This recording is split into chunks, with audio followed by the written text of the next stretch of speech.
dans ce magazine du congrès du CNCH, du Collège national des cardiologues des hôpitaux. Nous sommes ensemble pendant 30 minutes et au sommaire de cette édition, nous allons d'abord parler des nouveautés dans le domaine de l'hypertension artérielle avec Romain Boulestreau, puis Franck Albert et Denis Engouvent s'affronteront sur notre plateau pour une question qui fâche. Faut-il revasculariser l'angor stable? Pour Franck Albert, évidemment que oui.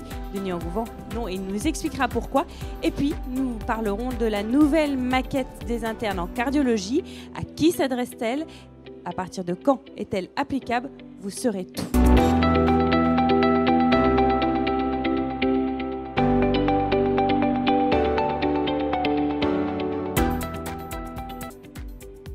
Bonjour Romain Boulestreau. Nous sommes ensemble et vous allez nous parler des nouveautés dans le domaine de l'hypertension artérielle. Alors, cette année 2018 a-t-elle été une belle année? Y a-t-il des nouvelles recommandations dans la matière? Alors oui, bonjour. Tout à fait, cette année, nous avons eu la chance d'avoir les recommandations européennes 2018 à 5 ans des précédentes, de grosses recommandations de 90 pages sur lesquelles je pense qu'il y a 4 points essentiels à retenir. Premièrement, la définition de l'hypertension artérielle n'a pas changé. Ça reste 140/90 en pression clinique. Et c'est important parce qu'aux États-Unis, l'hypertension artérielle, la maladie a été modifiée. Vous êtes hypertendu si vous avez plus de 130/80, ce qui pose évidemment plein de questions. En Europe, ça n'a pas changé. Sur le plan diagnostique, il y a un deuxième point essentiel, l'importance de confirmer l'hypertension artérielle par des mesures en dehors du cabinet, holter tensionnel ou automesure, est maintenant rentré dans les recommandations. Les Français demandent ça depuis 2013. En 2018, c'est maintenant dans les recommandations européennes. On ne parle plus d'un patient hypertendu si on n'a pas une confirmation en dehors du cabinet. Évidemment, le traitement, qui intéresse toujours les cardiologues, et là, on verra s'il faut retenir le détail, mais l'état d'esprit est très intéressant. Il faut avoir un protocole de soins. Quand vous voyez le malade et que vous le diagnostiquez, il vous faut un projet. Et les recommandations européennes proposent qu'en 3 mois, vous ayez contrôlé le malade en démarrant d'emblée une bithérapie, puis au bout d'un mois en passant à une trithérapie, et au bout d'un mois, si ça ne suffit pas, à une quadrithérapie. Alors en France, on ne peut pas faire ça. La plupart on n'a pas d'AMM pour les bithérapies en première intention. Il faut commencer par une monothérapie. Et les recommandations n'ont pas été endossées par la société française qui, elle, propose en tout cas aujourd'hui un contrôle tensionnel en 6 mois et pas en 3 mois. Et ça, ce sont des recommandations, mais est-ce qu'il y a des formes secondaires? Et là aussi, les choses ont bougé cette année? Alors vous avez raison, ces recommandations, c'est pour l'hypertension artérielle essentielle. Et en HTA secondaire, il y a beaucoup de nouveautés. L'hyperaldostéronisme primaire, c'est la forme principale des hypertensions artérielles secondaires. Dès l'an dernier, on a eu un papier dans le JACC, qui est un de nos gros journaux, qui montrait que c'était 6% des patients chez le médecin généraliste. Donc repensez à vos 16 derniers patients, il y avait au moins un hyperaldostéronisme primaire, et chez le cardiologue ou à l'hôpital, ça sera forcément plus. Dès l'an dernier, on savait que ces patients-là, à niveau de pression artérielle égal, faisaient plus de complications cardiovasculaires, et en 2018, on a eu un papier dans le Lancet, qui est là encore un énorme journal, et un papier dans Hypertension, qui viennent prouver ça.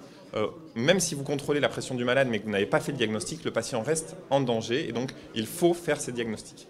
Bon, donc là, c'est des bonnes surprises. Et en termes d'énervation rénale, il y a aussi des avancées. Là encore, on va être surpris cette année? Alors, on a effectivement été émerveillés puisque la dénervation rénale, vous savez, avait fait beaucoup de bruit quand elle est arrivée et puis avait été quasiment abandonnée. Heureusement, un essai français, il faut le dire, DENER-HTN, avait évité que la technique disparaisse. Et en 2018, nous avons 2 essais positifs.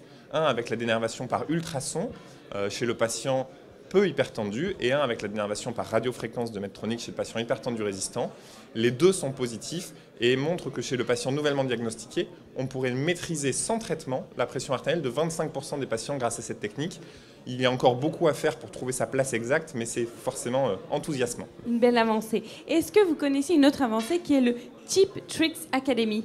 Ah, forcément, puisque c'est Raphaël Lassère qui gère ça et que je le vois tous les jours. Eh bien, parfait. On va justement, les Tip Tricks Academy, ce sont des tutos de 2-3 minutes pour donner des astuces au bloc, à vous les cardiologues, et nous allons en voir quelques exemples. Regardez.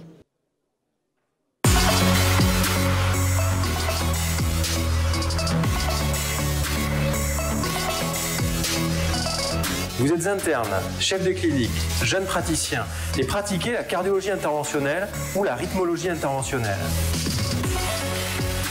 Parce que la médecine est un compagnonnage, nous avons fait le choix de vous transmettre nos trucs, nos astuces. La vidéo sera notre support avec un concept simple.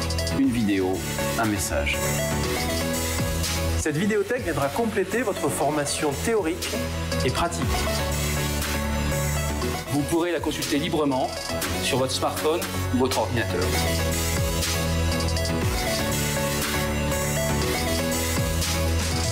La cardiologie, une passion, partageons-la.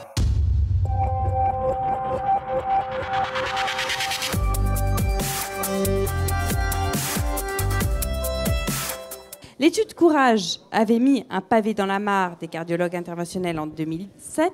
Les stents ont depuis progressé, les traitements anti-agrégants plaquettaires évolués et permettent des angioplasties plus performantes. Et dans ce contexte, cela ne devrait pas. Et pourtant, le sujet fait toujours polémique. Faut-il revasculariser l'angor stable? Quelle question idiote, c'est ça, Denis Engouvent, que je pose? C'est certainement pas une question idiote et je suis très heureux de pouvoir en débattre avec mon ami Franck Albert. Mais la revascularisation de l'angor stable, elle est en principe soumise à des règles assez admises par la communauté aujourd'hui et assez strictes, même si pas toujours bien respectées. Il faut Alors, le dire. quand est-ce qu'on revascularise? Les recommandations disent de revasculariser l'angor stable lorsque la maladie coronaire pose un problème pronostic, c'est-à-dire lorsqu'il y a des atteintes multitronculaires ou une grosse zone à risque, une grosse portion de myocarde à risque d'ischémie myocardique et donc un jour d'insuffisance cardiaque. Et dans un deuxième temps, elle propose de revasculariser à visée symptomatique lorsque le patient reste avec des douleurs malgré un traitement anti-angineux bien conduit, c'est-à-dire théoriquement 2 anti-angineux à bonne dose. Mais force est de constater que le réflexe, c'est souvent un peu de voir une sténose et de mettre un stent dedans. Et que finalement, ça n'apporte pas au niveau de la mortalité, en tout cas, il n'y a pas une baisse.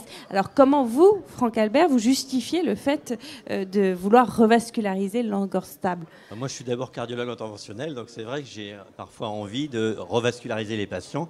Mais effectivement, il y a 2 types de patients. Il y a le patient stable, mais qui a haut risque cardiovasculaire. Et là, Denis l'a très bien dit. Je crois qu'on est tous d'accord pour les patients qui ont des lésions du tronc commun, qui sont tritronculaires, qui ont des altérations de la fonction ventriculaire gauche.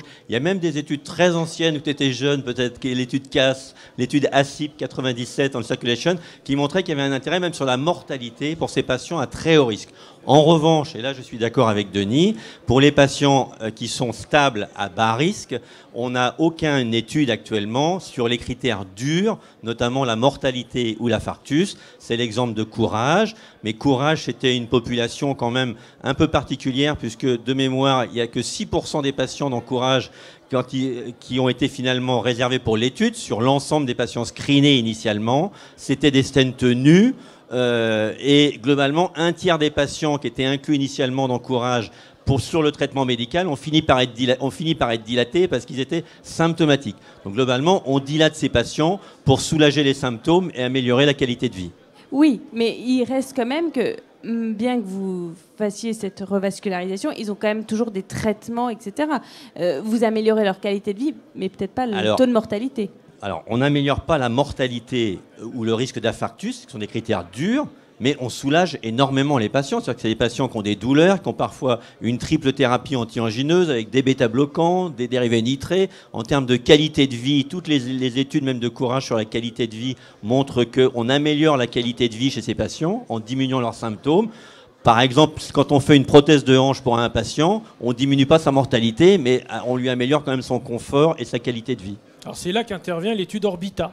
Ah oui, cette fameuse étude Orbita, et il y a aussi, qui a été réalisée à partir de très peu de patients. Oui, c'est pour mais ça l'étude qu'elle Orbita, est un petit peu contestée. L'étude Orbita, d'abord c'est une étude britannique. Pourquoi je le signale? Parce que en evidence-based medicine et en méthodologie des essais cliniques, les Anglais sont une classe au-dessus de tous les autres dans le monde, à mon avis, et cette étude le démontre. Alors l'étude Orbita, elle est partie de Courage. Elle a dit, on a montré que sur la morbimortalité, la revascularisation chez des patients qui étaient simplement angineux, il n'y avait pas d'effet, mais on nous dit qu'on met des stents pour les symptômes. Ils ont pris toutes les études anciennes sur les tests à l'effort, ils ont dit un patient bien traité, il devrait être capable de tenir 50 secondes de plus qu'un patient pas traité du tout en termes de tests à l'effort. Ils ont dit, voilà, puisque le stent, c'est pour les symptômes, on va faire une étude en double aveugle et on va tester l'effet placebo. Parce que c'est vrai que le problème de toutes ces études que Franck a citées, c'est que vous avez un patient à qui vous dites, vous avez une sténose dans la coronaire, je vous ai mis un stent, il n'y a plus de sténose. Moi, le cardiologue, et je suis aussi cardiologue interventionnel, je suis content parce que ma coronaire, elle est toute belle. Mon patient, je lui ai montré mon image avant-après, c'est magnifique. Il est content. Il est content, il sort, il a du Il a une renforcement meilleure positif. qualité de vie. Et il y a un effet placebo majeur, qui est valable d'ailleurs pour plein d'autres techniques thérapeutiques. Et donc, ils ont testé l'effet placebo. C'est-à-dire que les patients, dans cette étude, étaient randomisés entre angioplastie plus stent ou pas d'angioplastie, mais ils ne le savaient pas. On a fait semblant de leur faire une angioplastie. C'était osé de le faire, mais il y avait déjà eu des études avec de la fausse chirurgie, il y a eu des études avec de la fausse angioplastie, et le patient sortait sans savoir s'il avait eu un stent ou pas. Alors qu'ils avaient... Pourtant, c'est quand même pas un acte anodin d'avoir un stent. Oui, mais c'est pas non plus un acte anodin de mettre un stent, puisque ça peut se compliquer, donc on peut se dire que ne pas en mettre un peut aussi être pas une si mauvaise idée s'il n'y a pas de bénéfice. Et ce qu'ils ont montré, c'est qu'au bout de 6 semaines, il n'y a pas de différence statistiquement significative sur la performance au test d'effort. Ceux qui ont eu un stent vont pédaler 16 secondes de plus que ceux qui n'en ont pas. Donc, il n'y a pas une grosse différence. L'étude avait été testée pour montrer 30 secondes d'amélioration, ce qui était déjà en deçà de ce qu'on pouvait attendre. Et donc, la conclusion de ces auteurs, ce n'est pas qu'il ne faut pas stenter les patients, mais c'est que l'effet placebo joue un rôle majeur dans l'amélioration de la qualité de vie. Mais c'est important d'améliorer la qualité de vie des gens. Peut-être que si l'effet placebo marche, ça vaut le coup. Pourquoi pas? Alors, moi, je vais rediscuter sur Orbita. Orbita, c'est vrai que c'est une belle étude. Les Anglais, on les aime bien. Mais c'est quand même une étude sur 200 patients. Donc, c'est un très faible objectif. C'est des patients qui étaient finalement très peu symptomatiques initialement, puisqu'il n'y en avait que 30% qui étaient en classe 3 d'Angor. Dans ces patients, pour certains patients, on a fait de la FFR. Et dans 25% des patients, ils avaient une FFR négative. Donc, c'était quand même des patients très peu nombreux, pas graves du tout. Avec des FFR négatives, donc on sait très bien que chez ces patients-là, il ne faut surtout pas les dilater. Il y en a quand même qui ont été dilatés. Il y a une nouvelle je pense que cette étude est critiquable. Maintenant, je pense qu'effectivement, l'angioplastie dans l'angor stable, il faut la réserver à des patients chez lesquels l'ischémie est documentée, chez des patients à moyen ou haut risque, et qu'on aura peut-être la réponse l'année prochaine avec l'étude Ischemia, où nous, en tant que charte, on a participé. On a inclus des malades, où Ischemia, effectivement, va sortir en 2019. En novembre 2019, à l'AHA normalement, on aura des résultats. Et Ischemia, c'était intéressant parce qu'on doit faire le coroscanner avant pour éliminer les patients très graves, notamment les troncs communs qui ne pouvaient pas être randomisés, et éliminer les patients qui avaient des coros normales, parce qu'il y avait aussi des patients qui avaient des coros normales qui étaient rentrés dans ces études. Donc c'est cette étude qui nous donnera la réponse, moi je pense. Cette étude, on verra si c'est Denis Engouvant ou Franck Albert qui a raison. Merci, on va parler maintenant d'un autre sujet, du groupement hospitalier des territoires. Francis Félinger, qui est conseiller régional des établissements hospitaliers, nous explique ce regroupement et en quoi consiste-t-il et qu'est-ce qu'il va permettre dans les prochaines années. Quel est l'impact pour les CH justement dans la gradation des soins avec les doubles notions de GHT et d'hôpitaux de proximité et puis leur inscription dans le parcours de soins? Ce changement pour un certain nombre d'établissements s'inscrit dans une continuité qui remonte à une quinzaine d'années. Donc c'est un changement dans la continuité pour être... ça se fait pas brutalement. Simple. Ça se fait pas brutalement et c'était inscrit, disons, dans l'histoire. C'est lié d'abord à un problème de réorganisation autour de la qualité des soins, je crois qu'il faut le dire, même si, bien sûr, on en attend des impacts financiers. Mais le premier impact, c'est d'arriver à des soins gradués en fonction de l'état du patient, voilà. Et donc on va historiquement vers une concentration de ce qu'on appelle les plateaux techniques, pour des raisons à la fois de démographie médicale, d'avancer vers la surspécialisation, et donc on ne peut plus autoriser entre guillemets tous les établissements à faire de tout. Et donc un certain nombre d'établissements vont effectivement perdre leur plateau technique et vont s'inscrire dans un parcours hospitalier autour d'établissements support dans le cadre des GHT.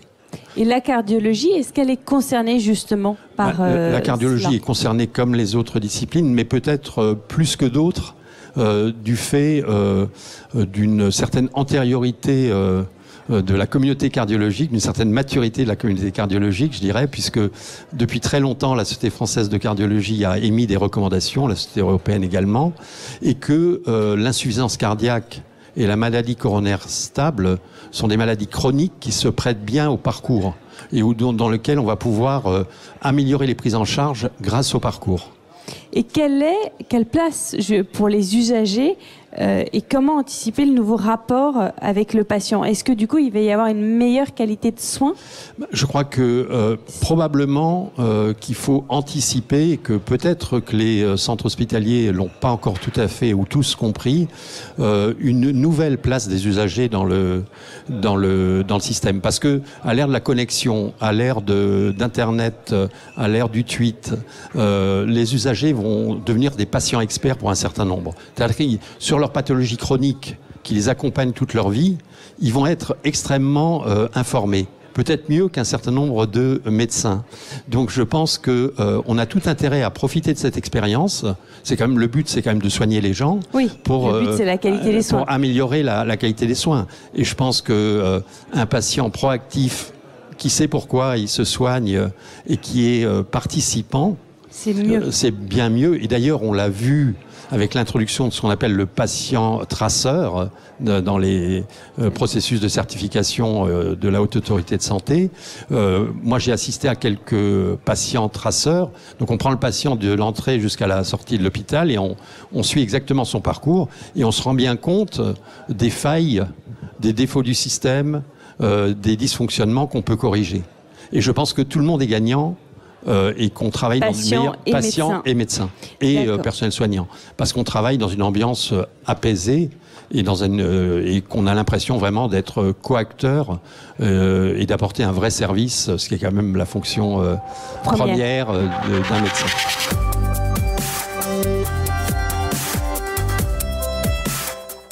La formation classique des internes en cardiologie était basée sur 4 ans. Elle vient d'évoluer, elle vient de passer à 5 ans, un petit peu comme ce qui se passe en Europe, elle est de 6 voire 7 ans. Cette année supplémentaire va permettre l'hyperspécialisation et puis d'autres avantages. Pascal Chemali, bonjour. Alors, à partir de quand va-t-elle être applicable cette nouvelle maquette et surtout, qu'est-ce qu'elle apporte ? Alors, globalement, elle va être appliquée, enfin l'appliquer dès maintenant. Hein, globalement. Elle a commencé il y a 1 an avec la promo 2017-2018. Donc, c'est les premiers concernés. Le passage à 5 ans, on ne sait pas encore si ça va être rétroactif pour les internes de 2017 ou ça va être appliqué dès 2018. Mais la réforme, elle a été mise en place et elle a commencé déjà il y a 1 an. Globalement. Et alors, surtout, ça va poser du coup une question, parce que si elle est rétroactive, est-ce que, selon vous, Benjamin Allos, les CHU vont-ils pouvoir accueillir à la fois les 5e et les 4e années, quoi ? Ça pose un petit peu débat. Alors effectivement, les CHU vont devoir s'adapter parce que c'est une toute nouvelle façon de faire la maquette de l'internat. Effectivement, jusque-là, on était à 4 ans. Maintenant, il y aura d'autant plus d'internes dans les CHU. Alors après, cette maquette ne concerne pas que les CHU. Les CH périphériques sont évidemment largement concernés et ils vont être aussi concernés par la formation des surspécialités. Donc les coronarographistes, les imageurs d'expertise et les rythmologues vont aussi se trouver dans les CH périphériques. Maintenant, c'est vrai qu'il va falloir leur faire une place pour ces internes qui seront responsabilisés, qui seront en phase vraiment d'autonomisation. Et ça va être tout l'enjeu des discussions actuelles et de la mise en place de cette réforme. Ça va poser aussi un problème de coût, comment les rémunérer, et puis comment on va les placer. Est-ce que c'est finalement en termes de spécialisation ou en termes simplement de copinage? Enfin, c'est ça, non, je suppose? Alors effectivement, il y a plusieurs questions. Déjà, comment est-ce qu'ils vont pouvoir accéder à cette surspécialité? Est-ce que ça va être uniquement parce qu'ils connaissent les bonnes personnes, comme ça peut se faire dans d'autres pays? Oui. Est-ce que ce sera en fonction de leur classement ou encore d'autres critères? Ça, ce n'est pas encore tranché, effectivement, et ça reste une très grande question. En ce qui concerne les fonds, effectivement, le ministère va devoir allouer plus d'argent, effectivement, pour la formation, mais ça permet aussi de clôturer la formation des internes pendant la durée du DES, du diplôme d'études spécialisées, et de se passer du post-internat pour la plupart des internes, et donc d'avoir une formation complète pendant la durée de l'internat, ce qui est un avantage aussi pour les internes, de ne pas avoir à chercher un autre poste après la fin de leur internat pour compléter leur formation. Mais pourquoi, Pascal, finalement, cette maquette a-t-elle évolué? Elle n'était pas suffisante? Les cardiologues n'étaient pas suffisamment spécialisés? Alors en fait, on a 4 ans, comme l'a dit tout au début, hein, alors que dans la plupart des pays européens, c'est plutôt 5 à 6 ans. Et le problème, c'est qu'à la fin de l'internat, globalement, on avait besoin de faire 1, 2, voire des fois plus 3 années pour pouvoir finir la formation et pouvoir exercer la cardiologie, que ce soit la rythmo, la couro, l'imagerie. Donc elle était insuffisante, globalement, cet internat. Donc pour vous, cette nouvelle maquette est plutôt positive? Alors, il y a des côtés positifs, bien sûr. Lesquels? Après, il va falloir... déjà, on a un internat qui va se faire en 3 ans, donc je vais juste revenir rapidement sur la maquette en elle-même. Vous avez donc une évolution progressive des connaissances, avec une première phase qu'on appelle la phase socle. Vous allez avoir 1 an qui va être commun entre les médecines vasculaires et les cardiologues. Donc ils vont faire un stage en médecine vasculaire, un stage en cardiologie. Après, vous avez une phase qui s'appelle la phase de consolidation, qui va durer 3 ans. Alors là, on attend les modalités précises, parce qu'elle était à 2 ans, donc on attend l'arrêté avec les modalités. Mais dans cette phase, vous allez avoir divers stages, comme on avait actuellement en réa, en cardiologie. Et à la fin de cette phase, on passe la thèse. Et la thèse, elle est importante, parce que dans la dernière phase qui va durer 1 an, qu'on appelle la phase de consolidation, vous allez avoir des internes qui seront toujours en cours de cursus, mais qui seront thésés, donc qui vont répondre à la responsabilité cardinale. Et donc là, on va devoir définir précisément à la fois leur statut et leur salaire, parce que c'est un statut, c'est une autonomie supervisée, donc c'est encore des internes. Ce qu'on disait tout à l'heure, qu'il y avait un débat. Et donc voilà, on va falloir de ce côté-là définir précisément quels vont être leurs rôles et leur salaire. Et à la fin de cette phase de consolidation, on va avoir les options, donc les surspécialités, donc qui vont pousser l'internat à 6 ans, avec soit une année de choro, une année de rythmo. Alors l'imagerie, on ne sait pas encore si ça va être 5 ou 6 ans. Pour l'instant, c'est plutôt 5 ans, mais ça va peut-être passer aussi à 6 ans, l'imagerie d'expertise. Et vous avez des options transversales. Et tout doit être tranché quand? Est-ce que vous avez une idée du calendrier ou pas? Alors, les discussions sont en cours. Hein. Les différents acteurs, c'est évidemment le ministère de l'Enseignement supérieur, le ministère de la Santé et le CNEC, le Collège national des enseignants de cardiologie, donc et évidemment aussi le Collège des cardiologues en formation et ses représentants. Donc les discussions sont en cours. Effectivement, il y a beaucoup de points à trancher. Donc on l'a dit, hein, le statut de ces futurs internes responsabilisés qui seront plus ou moins l'équivalent d'assistants actuels. Donc leur statut, leur salaire surtout aussi, parce que est-ce que ça va être simplement entre guillemets des internes mais avec plus de tâches, comme d'ailleurs ça peut être déjà le cas dans certains endroits, hein, les internes remplissent des tâches potentiellement qu'ils n'auraient pas à faire dans certains endroits. Là, le but, ça va être vraiment d'améliorer le balisage de ce que doit faire et ce que ne peut pas faire l'interne, et avec quels moyens, avec quelles responsabilités et quel encadrement surtout, parce que même si ils sont responsabilisés, ça reste des internes qui sont toujours en formation et qui ont besoin d'être encadrés par des seniors qui sont présents, qui sont formés aussi pour. Et comme ça se fait d'ailleurs dans d'autres pays, en Allemagne, le tuteur qui est là pour l'interne en fin d'internat, il est formé spécialement pour, et voilà, ça fait vraiment partie intégrante de son travail. Ça ne doit pas être une tâche supplémentaire expédiée, parce qu'il y a l'esprit de la réforme qui est très bon, qui vise à améliorer la formation, et après il y a son application, la réalisation concrète, et c'est là qu'on doit être vigilant pour essayer de faire en sorte que ça ne parte pas dans tous les sens. Et vous, en tant que président du CCF, du collège donc, des cardiologues en formation, vous êtes, je suppose, très impliqué dans cette nouvelle maquette. Est-ce que pour vous, elle est suffisante? L'évolution va assez loin? Alors, c'est une bonne chose, je pense, que l'internat soit rallongé pour la cardiologie comme pour d'autres spécialités médico-techniques, parce que effectivement, l'état des connaissances avance beaucoup, on a de plus en plus de choses à maîtriser. Parmi les années de formation, on a aussi des stages qui sont en hors cardiologie, donc un stage en général en réanimation et un stage autre. Donc finalement, le temps réservé à la cardiologie, qui est une spécialité quand même malgré tout très vaste, est relativement court. Relativement, parce que effectivement, l'internat, ça reste long, et à un moment donné, tout le monde commence à vouloir prendre son envol et être vraiment autonome totalement. Mais pour arriver à ce niveau-là et être vraiment compétent, il faut quand même se dire qu'il y a un certain temps qu'il faut y consacrer, et je pense que c'est l'esprit de cette réforme. Maintenant, encore une fois, c'est vraiment l'application qui va nous dire si c'est une bonne réforme ou pas. On verra donc dans les années à venir. Merci Pascal Chemali et merci Benjamin Alhaus de nous avoir éclairés sur cette nouvelle maquette des internes en cardiologie. C'est la fin de cette édition. Merci à tous de nous avoir suivis.